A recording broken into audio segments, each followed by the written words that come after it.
Welcome to our first lecture on chemical nomenclature, which is just, again, the naming of different chemical substances. There are four types of elements, molecules, that we are going to name. The first one is monatomic ions.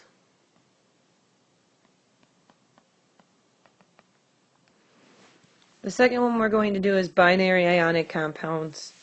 We're going to talk about some polyatomic ions, some binary molecular compounds. So again, the difference between ionic and molecular.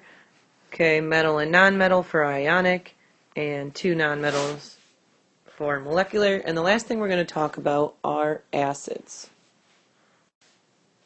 So let's start off with monatomic ions, which is just gaining and losing electrons from main groups to form ions with noble gas configurations. Ions formed in a single atom are known as monatomic.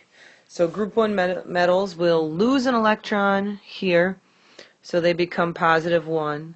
So if we go along the top, we have positive 2, positive 3.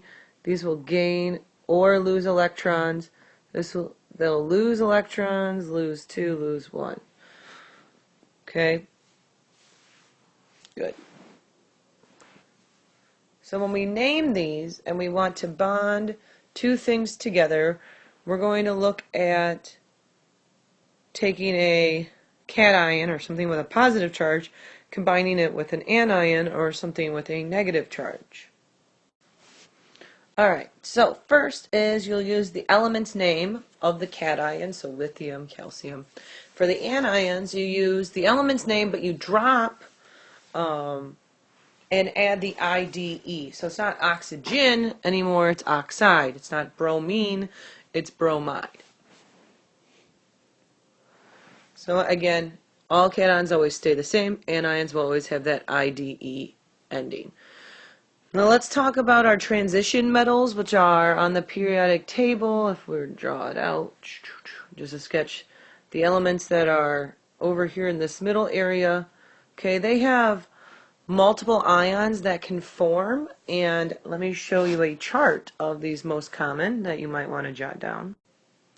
Okay, so here are some common ones. The positives here just tell you that this will have a +2 charge, meaning it's going to give up 2 electrons, +3 here, and +4. There is a chart in your book as well. If you go under in that pages, I think it was like 66 to 76, there should be a chart in there.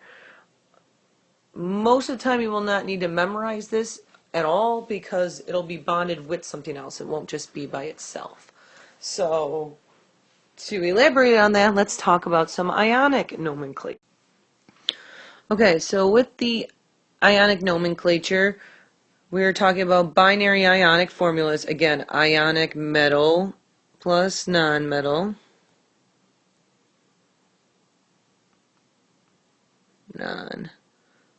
Okay.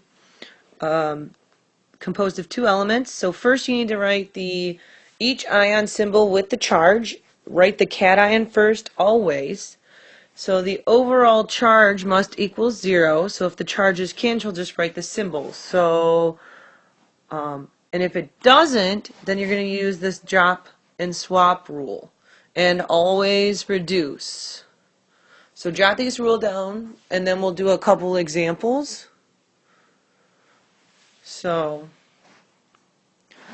okay, so let's give me an example of aluminum and oxygen. And if you were going to look on your periodic table, aluminum is in that third row, third column. And what you're going to do is, that means that aluminum has a 3+ charge, and oxygen is in the 6th column, which means it has a -2 charge. They're not the same, so we can't just write the symbols.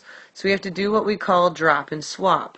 What that means is you drop it down to the bottom, you lose the charges, so now it becomes let's turn this black, Al3O2, and we swap them. So they swap elements. So now it'll become Al2O3. They are reduced. So we can't, there's nothing that goes into 2 and 3 more that allows that to happen. You do not show the charges because if we multiplied this out, 2 times 3 that we started off at the top would be a +6, and 3 times this -2 would be a -6. So Al2O3, if you add +6 to -6 equals 0. So there is no charge. So again, we talk back about naming this now, and because this is the cation, remember the positive charge, it stays its name, aluminum. And this is our anion, so we drop the ending for oxygen and we add IDE, so it's oxide. So what I want you to do is practice. So let me clear this out. I want you to do aluminum and sulfur and do aluminum and nitrogen and bring that in to class.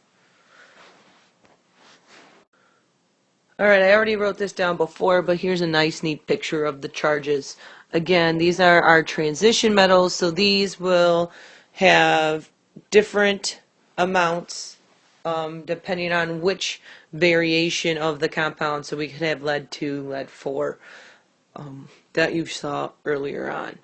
Let's talk about stock numbers, and stock numbers are for explaining what the heck type of which element of these transition metals do we have? Do we have lead 2? Do we have lead 4?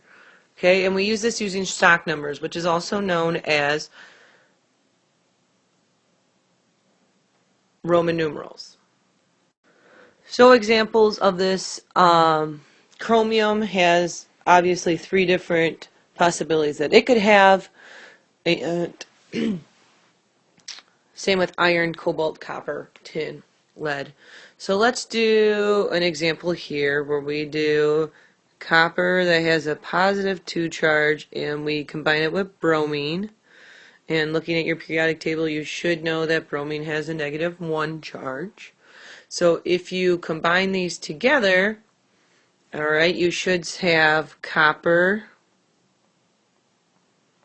2, using your Roman numerals, bromide. If we use our swap and drop rule, you should end up with CuBr2. Okay. I'm going to give you a couple more examples, and I want you to do them and bring them in. Okay, so here are the problems we want to do. We already did this one. We said that it was copper 2 bromide, and it was CuBr2 was the correct symboling for it. And when we named it, we made sure to put the 2 in parentheses and wrote it in Roman numerals. So you try the other 7, and we'll come in with that. The next thing I want to discuss is polyatomic ions. Okay, here are some of the polyatomic ions. We have already done the quizzes, so I'm just going to cross that out. You are going to continue on. These are the 13 you already know. You should be getting another list.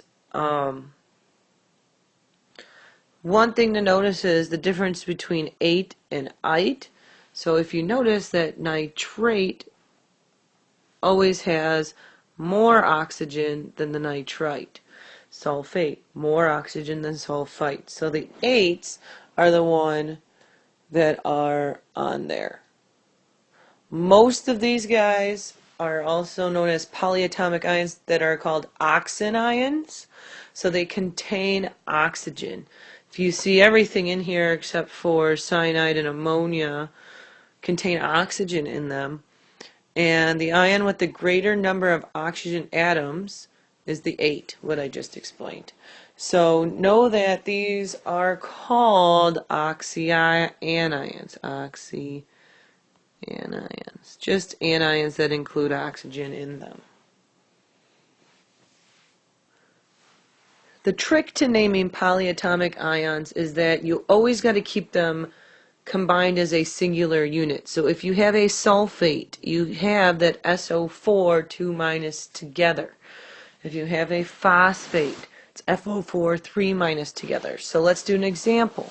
Calcium phosphate.